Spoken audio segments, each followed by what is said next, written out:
Hello out there, this is Terkanil and welcome back to RxCraft. We are now up to episode 16, which also means I can still make mistakes, because it's still early on.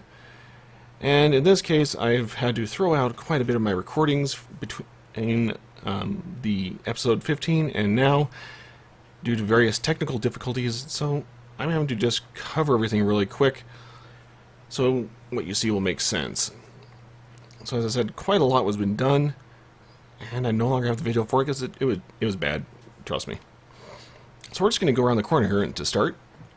So first things first, I've pulled up the beacons that I had here, and I've thrown them in the basement. I'll show you those in just a little bit here, but you can see the beams for those outside. Second, I've cleaned this area up a little bit, so that the window area going into the farm is now symmetrical on the walls. I've added in some frames here to make it look nice and pretty, as well as a sign for the switch. And I've had to upgrade the caches here, as some of these were getting quite large. These two didn't necessarily need it. That one definitely did. And at some point I may end up having to bring this one up to a resonant, as it's getting quite large. Nether wart grows fast. Going around the corner here to the storage area that I've had, I've been pulling stuff out and preparing to move it to a new storage area out off of the machine room. I've taken all the pieces I had in the chest, though they've been primarily dedicated to stuff from the nether, and stuck them all in caches, also in preparation for that.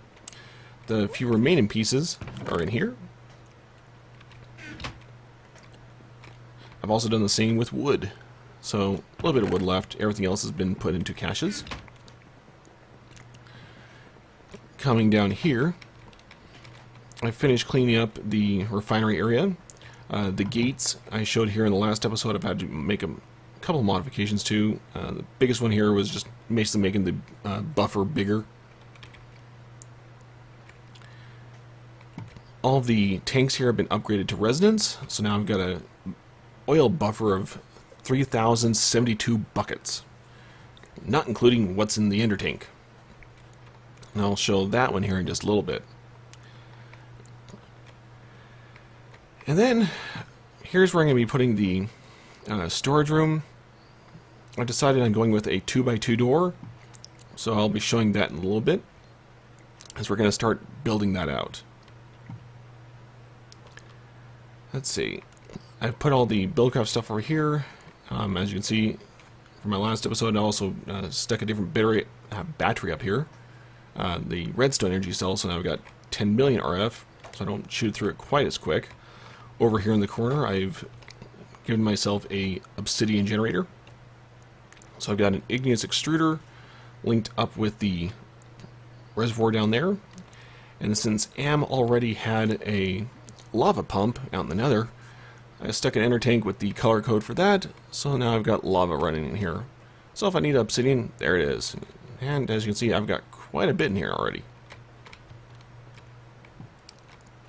If we jump down to the basement, I've taken all of my beacons and stuck them down here, and stylized the floor quite a bit. I think it looks quite pretty. Beyond that, I'll just go over here. This block, using a new mod we added called Chisel, is actually a travelinker. So using the Staff of Traveling, which is part of the EnderIO, I can jump to a travelinker or just do a short distance jump like a Ender Pearl. So I've got 3 inside my base now, as you can see. 1 here in the machine room, 1 in the mine, and 1 here that goes either over to the abandoned mine where I've got my spider farm. Alternately, goes to my nether portal. And from here, I can actually run directly into the nether, where we have added more travel-linkers. So I got 1 there, 1 there. That one's at Am's base that he set up. He also added 1 at the end, the portal to the stronghold. So we're going to run into the end really quick as well. Yes, I'm taking this very fast, so we got other work to do. So here in the end, we've added a line of these. I still have a little bit of work to do, so I'm going to have to pop over to Am's base to pick up some blue wool. But we now have a little waypoint bridge using the anchors. And I believe since the last time we showed, I was still working on some of this here, and Am was still building parts of the Ender farm. We have this all linked up, so we have Pure Kill, which will just give us Ender Pearls. The alternate is we hit the switch, and it's basically XP mode. But beyond that, Am has added an output from the Resonant Catcher into an Ender Chest, and we each have these Ender Chests in our base, so we now have basically an infinite number of Ender Pearls. Same goes for Iron. He has added one at the Iron Farm. So again, infinite iron, basically. Same goes for here, since we need anvils. And then over here, in the center of the design, I have our travel anchor. But as I'd mentioned in one of my previous episodes, I decided to have a little fun here.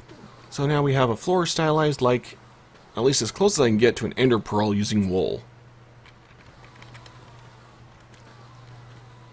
Wish I could do better in colors, but as I said, about as good as I can really do here. And this wall, we are slowly beginning to set up caches so we have things we can enchant using the enchanter. Am has already tossed in a book and quill cache, which we'll need to be adding to at some point. And we just need to add everything else. So, redstone, obsidian, so on and so forth. And I think that's all here. So I'm going to go and head back into the Nether and head back out to my current oil platform for the next little bit. So it figures it would end up raining when I get out here. How it goes, I guess. Something about Minecraft and recording likes to rain. But here we are at the current oil platform. And as you can see, I don't have a switch anymore. It is now being controlled with these guys. So kind of like back at the base where I have the BuildCraft piping set up, we're doing that here now. So the pump is now sending everything straight into the ender tank. And I've got this rig here set to give off a redstone signal. So how it works with these, look at that, it even turned on. So how it works with the signals here, and why I have it doing 2 off rather than just 1, has to do with how redstone signal affects the pump and the ender tank. Originally I had set a piping here, and I would just have it flow straight from the pump up into the tank, and that would be fine. However, apparently if you stick a redstone signal onto these two, it changes them. This one didn't seem to want to function correctly. I haven't tested that further really. And a redstone signal to the ender tank changes the dial. Yeah, that doesn't work. So, in order to fix the problem, I built this. So the first one here stands off, and it's just checking the level of the liquid in the tank. Now, initially I had trouble with the level, so I have it stopping at 75%. And then here, the 75% emits a red pipe signal, and this one is just checking for a pipe signal. If there is, emits redstone. And as you can see, it sends a signal far enough to get to the redstone down here. So, turns the pump on, pump goes long enough to refill the ender tank, and lets it go. Make sure you take a quick look down here and see how we're doing. Well, it looks like we still got a decent amount down there, so we should be good for a little while. So I can head back to base now. But this effectively automates a good chunk of what we've been doing so far. So we've got the capacitor bank back at base being refilled automatically. We've got the refineries being set automatically if we start using fuel. And now we have the pump being automated when our buffer happens to go down for any reason. Ah, the joys of automation. Now that I've covered at least all I can think of that I've had trouble recording previously between last episode and here. I think I've got all the changes I've made so far. So we've got a couple of things I need to get over. I want to go try something in the end, so we're going to jump to that in just a second. And then after that, I'm going to head down to the mine and do a little mining, as I need to gather some more materials. I'm specifically looking for more diamonds since I am running low. So hopefully I'll be able to get some more out of that. But let's hit to the end and see my little pet project. So I've been trying to figure out a way to collect the dragon egg, and I found one potential option. In short, stick a torch 1 block beneath the egg, and then break the block the egg is sitting on. It should fall onto it and turn into an egg. Hee. I win. I needed diamonds. I found diamonds. I now have a hallway of diamonds. Yay! So as I showed in my last little cut there, I managed to obtain quite a bit of diamond ore. Came out pretty well too. Had a few diamonds beforehand, but when you get over 50 in a single shot, you're doing pretty good. So now, on to other projects. So I'm heading back to the storage room here. I've cleared it out so I can actually add a piston door here. And currently I've decided on using a 2x2. It's a little bit simpler, and I can fit it in a little bit smaller space. So this thing will be flush with the wall, and I'm going to be using a design that I'm familiar with myself that I learned from Torhan sometime last year. So that's what we're going to put right here. And I've since decided to stylize the area around where the door will be using the chiseled stone bricks. So this should make it stand out a little bit. But I'm going to get some pistons together and we can get to work on this. Alright, we have our pistons. So I'm just going to drop these down where they're supposed to go. There, there. Doot, doot. And the other side.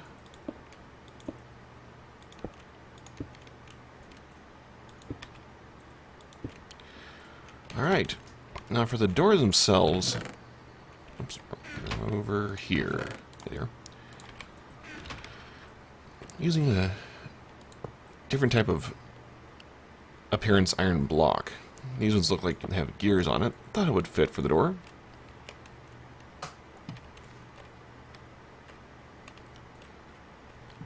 Now I just need to wire up the top of these.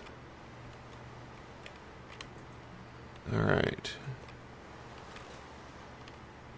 One moment while I go hunt down all the redstone pieces I'll need for this. Here's what the door would look like with the pistons all in place and closed.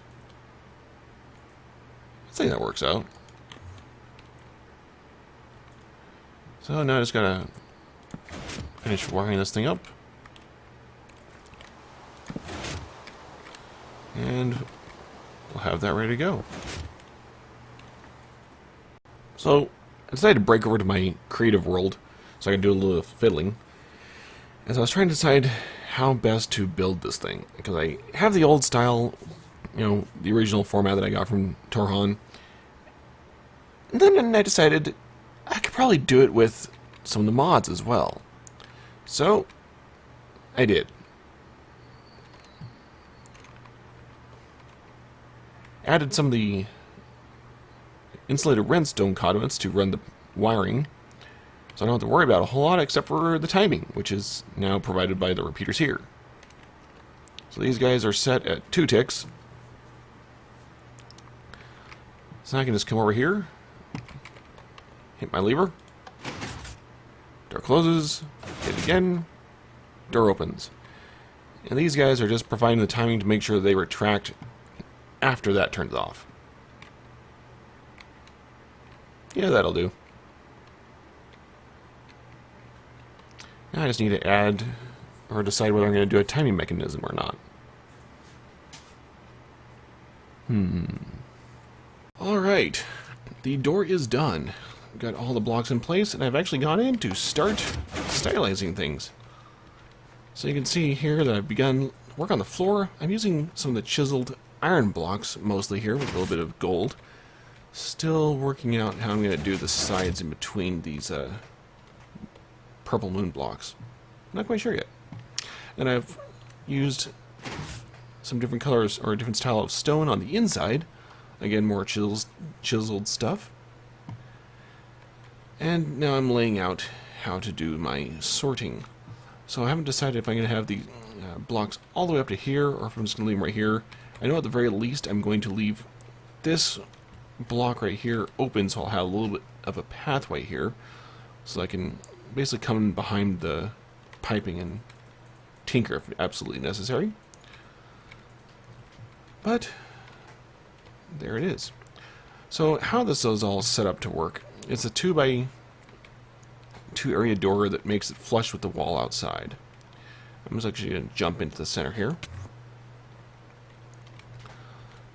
So as you can see, I've got the repeaters here set for 4 ticks. It's the same on the other side of the door there. Then I've got this repeater here set for 1.